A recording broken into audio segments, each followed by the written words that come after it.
This isn't a video I normally make. If you follow this channel, if you follow me and you watch my content, you know that I talk about life and investing and newsworthiness of items specifically where I live here in the Dominican Republic.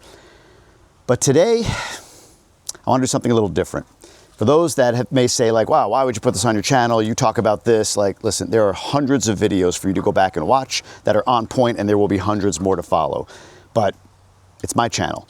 And I felt today compelled, for whatever reason, I felt compelled to talk about this topic because it's hit so many people in so many different ways. And I think it's clear evidence of just how broken my birth country, my home country of the United States truly is right now. So, of course, I'm talking about the Charlie Kirk murder that happened on September 10th. As I record this, it's a different type of somber day, September 11th.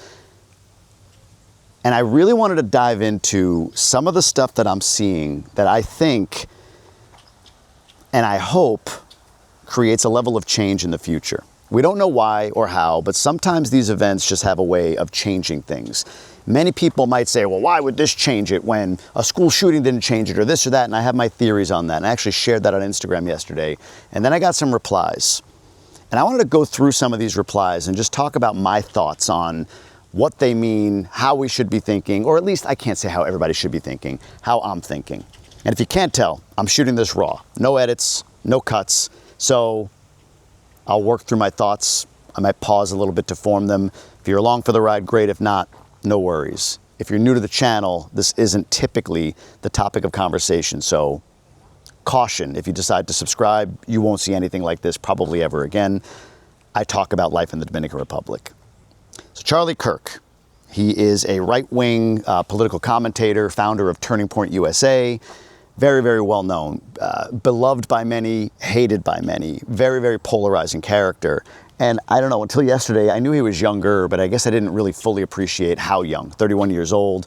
He had has had two young kids, 3 and 1 year olds. And that was probably part of the story for me that was like, man, they're not even going to remember their father. All they'll have is a ton of content that will live forever. And then unfortunately, the final video that, I think is a part of the reason why this has been made maybe one of the biggest deals of any sort of shooting, mass, political assassination attempt, and so on. And there have been many. This one's getting more traction, and I think that video is a big reason why. Yesterday on Instagram, I went on and I said, man, I hope this creates a change. I hope the man didn't die in vain. I don't hope anybody didn't die in vain. And my point was simply, look, I think when you look at the healthcare CEO that was shot, we didn't see it as much as we heard about it. We did see the young lady, the young Ukrainian lady that was murdered on the bus randomly by the guy behind her. We saw that, right? But we didn't know her. She wasn't known. We've heard yesterday, same day as Charlie Kirk was shot, of a Denver mass school shooting. 2 people hospitalized, the shooter dead. One of the people is in critical condition. I hope that they pull through. And of course, recently, early September 2025, there was the Minnesota school shooting. And even earlier in the summer, I think it was June, there were multiple Democratic Congress people that were assassinated. I think 2 of them in their home in an act of political violence. So it goes all the way around. And all of those stories made headlines. But I don't know about you. My news feed has never been this full with one singular story until this one with Charlie Kirk. And the reason I think that is, just my take, is the story has a rare combination of factors. Have we seen violence before? Yes. I mentioned the young lady, the young Ukrainian lady that was just shamelessly and ruthlessly murdered on a bus. So we've seen that before. We saw that with Charlie Kirk, and we saw a kill shot. It wasn't a graze of the ear like Trump. We didn't see the gentleman that was killed behind Trump. We didn't see that actual death. We heard about it, and it's tragic, and we mourn for that.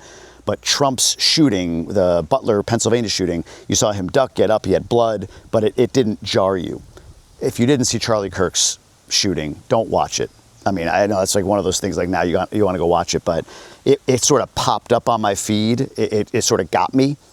And I wasn't expecting to see it. Maybe that was part of it for many people as well. And when you do see it, it's a it's gut-wrenching. Just forget who he was, just a human being, any human being or animal, anything, any living thing that you see get killed that way, it'll stick with you for a long, long time. My wife, I told her, just don't watch it. And she's like, I'm not going to see it. I'm not going to watch it. So you have the factor of him being very well known. The young lady, the Ukrainian lady, was not very well known, plus the violence. And I think adding on to that is just the kind of coming to the head of political violence in this country. It's just a perfect storm of circumstances that make it shocking. He was so well known. He had billions and billions of impressions online, which means we all saw him. Some of us hate watched him. Some of us love watched him. Some of us just watched him casually. Many people, most people I think go, some stuff he makes sense. Some stuff I don't agree with at all. But boy, after I did that video and I shared exactly what I just said, like, I just hope this changes something. And I think the reason why this is getting more attention than the Denver shooting on the same day, or the young lady, Ukrainian lady, or the political violence against those Democratic Congress people in Minnesota, or any number, you can list them. And that's the shameful part. Some people are like, you forgot about this, you forgot about that. Like, there's too many to list. But this one's getting inordinate attention. And I believe it's because of just an uncommon combination of factors of how it was done, the visual of how it happened, his popularity and fame, how polarizing he was as well, and it's just a rare set of circumstances. But here's some of the responses I got. I'm going to read the first one because it's the only one that I love. The only one that I love. Does not matter where you stand politically. If you're a human, you must condemn this. As a Dominican who had an American grandmother and an American daughter, I fear that the U.S. has reached a point of hatred and violence that is hard to come back from. I have a mosquito biting my arm, so I have to get rid of that. This was by somebody named Seidel Perez, and I love that statement, no matter what side of the aisle you exist on. But the rest of them, I screenshotted a few of these just so you can see. These were back-to-back comments by people. I'm not going to say their names. When will a Democrat ever come out and speak against violence? They always want to blame somebody. They did. I saw every Democrat you can think of. I'm sure there are some. There's always some loonies out there. But AOC, there's so many of them that came out. Hakeem Jeffries, that came out and spoke deplorably about this. I watch a show. I watched Charlie Kirk. Some of you are like, oh, I knew it. He's MAGA. He's right. I also watched The Young Turks with Cenk Uygur and Anna Kasparian. And just listening to him, Cenk Uygur, who, I mean, if you haven't seen it, he got into like almost a brawl with Charlie Kirk at an event. To hear him talk about it, right? Like plenty of Democrats or leftists or liberals or whatever you want to call them have come out saying that this is a terrible thing. So I don't love that comment. The next comment right after that said, this man did not care about anyone's death and celebrated, laughed at the death of others. I'm not bothering God for this one. I don't even think I have to make commentary on that. That's disgusting, deplorable, and that's a human being I don't want to know. This person came out and said, and this is the other part of what's going on right now, is now it's everybody's doing the yeah, but. Everyone's doing the yeah, but. Here's one of them. What about the 2 Democratic representatives and the children at school shootings who also passed away? Tragic. Nobody's ever denying the tragic nature. But what that kind of a comment fails to recognize is he was a notable, well-known, at the peak of his fame human being. This is like when Kobe died. Kobe's was an accident, but I think all of us remember that news, right? Like we all, even if you weren't a basketball fan, he was an iconic figure in our society. You know, now today, in retrospect, like universally beloved. During his playing days, not so much. He was a little bit controversial, but when Kobe died, we remember that. There were other people that crashed on helicopters, right? But maybe even that day, but they weren't Kobe Bryant. There were other people that were injured or shot or killed that faced violence that day, including a school shooting in Denver, but they didn't have the notoriety and the eyes of the public like Charlie Kirk did. Like these, I don't get these comments. Like, what about these other people? What you're doing essentially is saying that his life, because he impacted so many, he had such broad reach, you know, like it shouldn't be riling people up to this level. We should be riled up with everything else. There's a lot of shoulds in this world. Maybe you're right in theory, but that's just not the way it works. And to kind of excoriate people, that was all in caps, that person typed that one, over the fact that they're not mentioning everything else along with Charlie Kirk is ridiculous. This person said, why would it change anything? Remember, my synopsis was, I hope this changes something. When the first school shootings happened in Sandy Hook, no one cared about gun control. These shootings should have changed the world, and it's just getting worse. Makes me sad that he gets so much attention, yet folks that don't have the media influence are just passed by. Look, this person might be young. The Sandy Hook, unfortunately, was not the first school shooting. That was one of the bigger ones, for sure. But I remember Columbine. That has to be the first. I think Columbine was the first, shortly after Aurora. And in a weird twist of fate here, the shooting yesterday was also in Colorado. All three of those were in Colorado. And there have been many, many throughout the years. The Oxford school shooting in Michigan, the Michigan State school shooting, the Virginia Tech shooter. Way more than we could count. So why would it change anything? Because sometimes something changes something. I think about Martin Luther King. And this is where somebody's be like, oh, how could you, Martin Luther? Political activist who was killed for his thoughts. That's it. That's where the comparison ends. Charlie Kirk, Martin Luther King, both political activists that were killed for their, well, as far as we know, we're assuming with Charlie Kirk that he was killed for his perspective. And Martin Luther King obviously was as well. But after Martin Luther King, there was a movement after he was killed. There were other black civil rights leaders of that time that were killed. I can't remember their names right now. Again, this is where editing helps. I could go back and look at their name and remember them. But I remember there was a movie made out of one gentleman from the Deep South. Oh my God. Anyway, some of you might know the name, drop it down below. But there were other civil rights leaders killed back then, but none of them had the same impact as Martin Luther King. That was a tipping point. I'm hoping Charlie Kirk is a tipping point, if that makes sense. Martin Luther King's death was a tipping point for, what the civil rights bills and a lot of what we see today in our society. Like his dream came closer to reality. And I'm going to say that with sensitivity because some people think today that we're more racist than we've ever been. I wasn't alive in the 60s, but man, I know just in the 70s and 80s, like, I don't know. From my perspective, there's been a lot of progress there. Not perfect, not for sure perfect. But that's another comment that I got. This one is a quote of Charlie Kirk's. They quoted Charlie Kirk. I think empathy is a made-up new age term that has done a lot of damage. Charlie Kirk. That's what the person said. They dropped that in there like, why would I have any empathy for this guy? When I read that comment, I think empathy is a new age made-up new age term that has done a lot of damage. I don't disagree with the premise of what he's trying to say. What he's trying to say is we maybe have gotten soft. We want to understand everybody's perspective and sort of do away with societal norms in the interest of the individual. And I do think that's a dangerous thing. I don't know if that's what he meant. I wasn't in the guy's head. But when I read that statement, that quote, that's what I took from it. So again, I don't get the point of quoting him as if that justifies his death. This person said, hate brings hate. That's true on its face. But again, very dismissive of a person being killed. I think it's worth, this is another quote of Charlie Kirk's, and I don't like this quote, but somebody, of course, quoted it. Many people did. I think it's worth to have a cost of, unfortunately, some gun deaths every single year so that we can have the Second Amendment to protect our God-given rights. That is a prudent deal. It is rational. Charlie Kirk. And then the person went on to say, amazing how right-wingers demand sympathy when their ideologies falls onto them, thoughts and prayers. They put thoughts and prayers in kind of a sarcastic, the way they wrote it was sort of sarcastic. So the way that comment came across, again, I don't know exactly what was in Charlie Kirk's head. I don't know how you defend it. I'll just say, guy says a lot of things, and that was not a really good way of saying what I think the point he was trying to make was, hey, freedoms have consequences. Freedom has consequences, right? Freedom isn't necessarily free. I think that's what he was getting at, but it was a very dismissive quote of people who had experienced gun violence. But again, an inartful or even insensitive comment, it means he should die. That's what this implies. That's what this implies. Or, well, hey, you said it, so gotcha. Like, you're being a hypocrite if you don't accept your gun death as a result of that. It just blows my mind. And then the next part, amazing how right-wingers demand sympathy when their ideologies fall onto them. Both sides say that about each other. This one says, once MAGA is gone, the world will change for the better. They are the party of hate. Ironic. This person I know, he's followed for a while. I know of. I've seen his handle before. Once MAGA is gone, the world will change for the better. They are part of the party of hate. The person, unfortunately, doesn't realize how small a mind he has, saying they are the party of hate.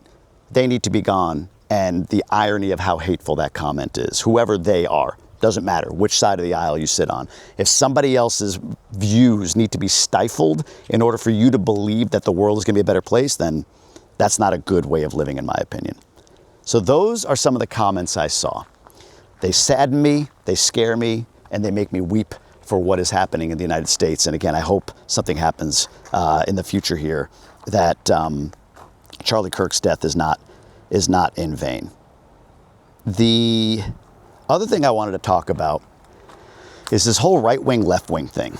Like we've sort of, I'm just gonna sit here for a second. We've sort of, I see even like the best intentioned people, creators, Instagram, YouTubers, immediately going to see, and this happens in all violent situations, they immediately go to see what they view as the quote other side and what they said or did. And then, you know, they display it like, see, this is the problem. Look at what's happening over here. They immediately go to that. I don't think this is a left-right issue. I think this is a crazy and not crazy issue. And here's what I mean. I know a lot of people on the left, great people. None of them would ever think to do this. To associate the way they see the world, which I agree with some of, not all of, with the idea that, okay, left wing wants to kill right wing is ludicrous. These people, we should disassociate them from left, right, Republican, Democrat. We need to disassociate when people do this crap from left, right, Republican, Democrat. Same thing the other way. On the right wing side, I know a lot of good people who just want great things, and they would never ever wish death on Democratic lawmakers in Minnesota. So I don't think we should call that an extreme right wing person. They are just lunatics. They don't deserve to be categorized politically. That legitimizes them. It legitimizes them. They have a sick ideology, and they deserve to be shunned by society, and that's all it boils down to. So I don't think it's a left-right thing. I really hate that rhetoric. However, our politicians, starting at the top with Trump, some of the things Trump has done, I agree with. Some I don't. But our society, many of you hearing that just now, you're going to categorize me. He's MAGA, he's not MAGA. I'll tell you, I am a Christian conservative by virtue. I believe in those principles. I don't think the government should be in our business. I think that, you know, we have value in this world. I believe that abortion should be limited at least. And if it were up to me, it wouldn't be there, but I understand the nuance of why abortion is something. I mean, I'm not somebody who's ever been raped or attacked in such a way where, you know, I don't know. But my point is, like, I tend to skew that way, for sure. You bucket me how you want to. Again, this video is probably more for me to get this off my chest than for like growing my subscriber base, which is what I do a lot of videos for. Let me grow the reach and share more about Dominican Republic. But I tend to lean center right. But I don't at all associate with anybody that thinks the left is wrong. So starting at the top, Trump, his rhetoric is dangerous. And it's emboldening people that are supposed to be leaders in our country to say and do things that just lack civility. Both sides. The left now sees Trump's rhetoric and how he got elected and saying, we got to act more like that. So you have the Jasmine Crockett's and the Hakeem Jeffries and all these people out there that are at times saying things inflammatory, seemingly on purpose to model or mirror what they believe our society wants, which is crazy, hateful rhetoric. On the right, yesterday, you saw a Charlie Kirk prayer offering in Congress by, I think, Lauren Boebert, Congresswoman Lauren Boebert. And immediately the right rejected it. They said no. I'm sorry, the left rejected it. The Democrats rejected it and said, no, what about the people that were shot in Denver? At least that's what I heard. And I can't remember her name. Anna Paulina Luna, I think is her name. The Republican Congresswoman from Florida yells at the Democrats and said, you did this, or this is because of you. Our leaders are dividing us left-right. Our media is dividing us left-right. Yesterday, every right-wing outlet found this story from NBC where this reporter said awful things. It was completely the wrong time, the wrong way to say it. It was awful, and MSNBC apologized for that. But the right is looking for that. They're looking to be offended by the left. And the left is looking to be offended by the right. And then they throw that in your face with outlets like Fox and CNN, both saying something like civil war. This will lead to civil war. They're literally riling up the society for the purpose of clicks. I don't know. It scares me. I want to also talk about gun control. My relationship with guns, if you will, or my experience with guns, goes back to my childhood. My father was a hunter. We had rifles and shotguns. I've hunted deer, turkey, rabbits, I've hunted. I've shot guns, target shooting, all that. My father has, from way back when, I mean, my father's, he's in his late 70s. He doesn't do much anymore. But my father has like pistol shooting trophies, like target shooting trophies. Like he's competed, right? So, for sport, I've used guns forever. I guess there's an element of defense in that as well, but it's very responsible. And, the vast majority of people are very responsible with guns. I remember taking my wife for the first time ever to shoot a gun when she was in her late 20s. We were married at that point. And she was like, oh, okay, this is like scary guns. Oh my God, they're bad. And they can be. But she was blown away by like how much emphasis, when somebody knows how to handle guns for sport, how much emphasis was placed on safety in that setting with my father and me, like where to place the gun, safety on the gun, everything. This notion that simply eliminating guns eliminates the problem is such, in my opinion, and I think it's a pretty good opinion, is such an understatement of what's going on in the United States. And here, I'll present this to you. Switzerland has fairly similar gun laws to the United States. So just one example. There's many other countries, Guatemala and all of that. And there's gun violence in all of these countries for sure, but not to the extent where guns are used so easily for mass shootings and political violence. I do think there's an additional step the United States could take around control. I'll share that in a minute. But if it were guns, you would see the same rate, adjusted for population, of mass shootings in places like Switzerland. Even Canada. Canada has more restrictive gun policy, but it's not as if there aren't guns in Canada. In fact, I read a stat, I think it's like 27 guns per resident or something like that available or that are out there in Canada. The US is way higher. It's like 300, right? And that's a stat that a lot of people rely on, like just way easier access to guns. And we'll talk about that. But if it were simply the fact that guns were available, then you would see more mass shootings in other countries. I just don't know how else to make that point. There's guns here in the Dominican Republic. Again, different ways of owning a gun, but you can get licensed and own a gun for sure. A lot of the people that created these acts of violence had mental health background. But I'll go back to Switzerland and Canada. The rate of mental health issues in the United States is no different than the rate of mental health issues in Switzerland and Canada. At least Switzerland. You can fact check me on Canada, I'm not sure about that. But the point is, it's not as if we've got a larger mental health issue in the US than we do in another country like Switzerland, which has similar access to guns. The other thing I keep hearing about is the AR-15. Again, I grew up around guns. The AR-15 is a semi-automatic rifle. There are Brownings and Rugers and many other guns with the same capacity, the same clip size, 15 shots or so, or 15 bullets in a clip, the same ability to kill, all of it. The AR-15 looks bad. It looks menacing. That's it. So it's become this sort of like, get rid of that, we get rid of violence. Like, no, that's not the case at all. The AR-15 is one of many weapons that can create a lot of damage and can create harm in a society. So what do?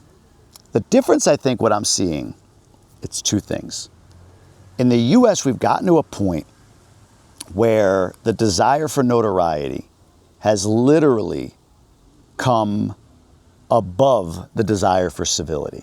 I think we've reached a tipping point or a tripping point or whatever it is in the United States. And maybe it's because living in a country like the Dominican Republic where it's a very wide range. Like you talk about poverty in the United States, like nothing compared to here. So on the hierarchy of needs that we have, in the Dominican Republic, there are many, many people at the lowest level of the socioeconomic ladder that are only able to worry about when am I going to eat next? Am I going to have a place to sleep tonight? Am I safe? When you have that, you can't be depressed. You can't focus on mental health. You can't focus on self-actualization. The Dominican Republic is one example of those societies. The United States is the most developed society in the world. If you are the poorest person in the United States, poorest, you are in the top 1% of all people in the world. In fact, if you have $500 to your name, $500 to your name, and that's it, you are in the top half of wealth in the world. The United States has most of their needs met for them. And this isn't a bad thing, but I think when you have that, you get to a place where You don't have to worry about where you're going to eat next. You don't have to worry about your shelter. Your worries become more internal, and that internal worry combined with separation from one another because of Amazon and Instacart and Uber Eats and all this stuff. We don't leave our homes. We schedule everything. We're on screens. Desensitizes people to the real world. So I think that's one element of what's happening. The other element is I do wonder if the United States could get much, much better around the timing of access to a weapon. There used to be, and there still is in some aspects, like a cool down period where, okay, I want to go buy a gun. Well, you need to provide these sorts of documentation, and then there's like a 5-day or 10-day waiting period or whatever. But there may be too many loopholes around that. This is a part of the video where I'm thinking in my head, like, people on the right are hearing me say, it's not the guns. They're like, yeah, he gets it. And then people on the left are saying he's insane. And then you hear me kind of go the other way. And this is where I love, like, you know, I've learned this living out of the country, looking back up into the United States. People need you to fit in a specific bucket. They really do. They need you to fit, like, right down the middle of what they believe you are. So you heard me say, I don't believe it's guns. He's MAGA. He's a right-winger. He's a lunatic righty. Then you hear me say, I think there needs to be more restrictions on guns. Like, oh, liberal snowflake. You do you. I just look at issues and I make decisions on them.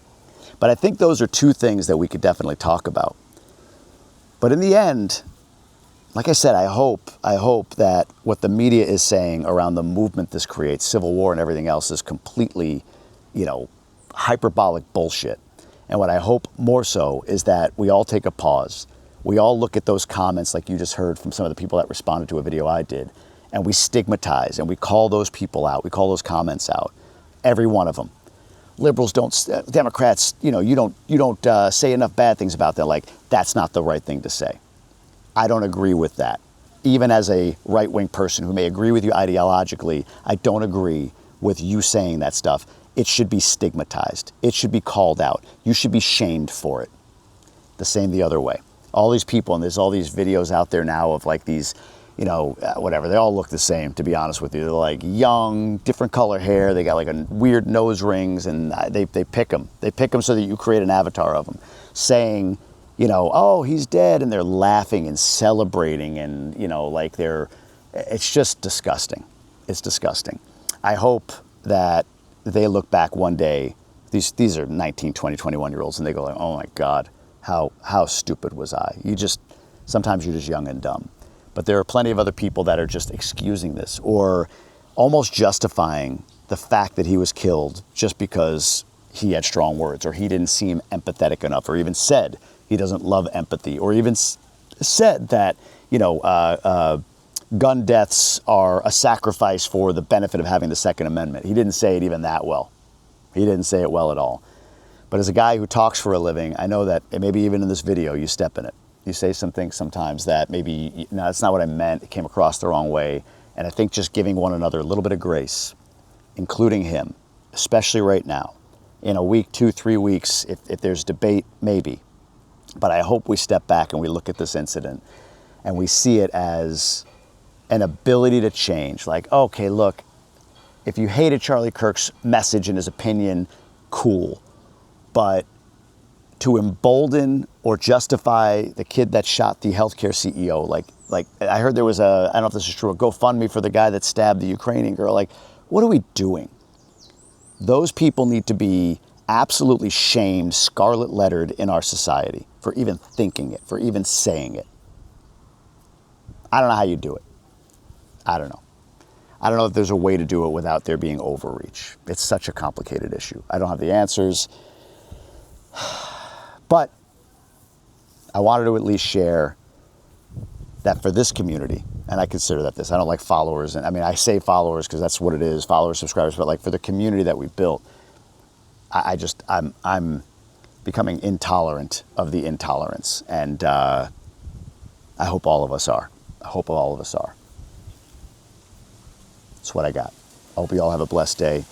Remembering today, September 11th, man, I remember that day. I remember that day standing where I was and then going, I don't know, a few years later and standing where the towers were, where they have those sort of imprints of the towers, like the waterfall, and around it they have all the names of people. If you've ever been, you've seen it. And then looking up and thinking like the tower was here and I saw people fall to their death right where I'm standing. I think that's what we need. I think that's why the Charlie Kirk murder is permeating everybody's feed today, because we all felt and saw like this human reaction. The young lady, the Ukrainian, like the same thing. We all saw like, oh my God, we could feel it, and it just hurt our heart to see it. The same thing with 9/11 as we remember today. Crazy. I don't know how else to end this video. I'll see you guys in the next one.